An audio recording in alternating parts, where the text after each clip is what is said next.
who was actually in the audience for this speech? Chuck, you had city officials. You had the mayor of Philadelphia, Jim Kenney. You had a few other members of the city council, other senior members of the city council of Philadelphia, as well as some party officials here as well. As you mentioned, this was obviously against the backdrop of what has been happening here. It is significant that he came short ride over from Wilmington, Delaware, about 45 minutes or so to come to this building. But it's against the backdrop that is really important, because Philadelphia has now seen its fourth day of consistent protests. Yesterday, a very scary moment as protesters made their way through downtown Philadelphia, ultimately cutting off one of the major expressways here. Police firing tear gas at them and really kind of trapping those protesters on the side of the embankment of the highway as the tear gas kind of rained down upon them. So it was not lost on the protesters that the vice president chose to make Philadelphia his backdrop. You see the National Guard behind me. They're still very much here on the scene trying to keep the peace and the order.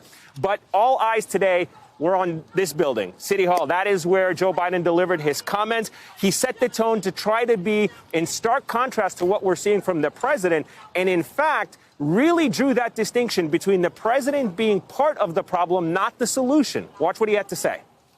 The President of the United States must be part of the solution, not the problem. When he tweeted that protesters, quote, would have been greeted with the most vicious dogs when people would have been really hurt, end of quote. They weren't the words of a president. They were the kind of words Bull Connor would have used unleashing his dogs on innocent women and children.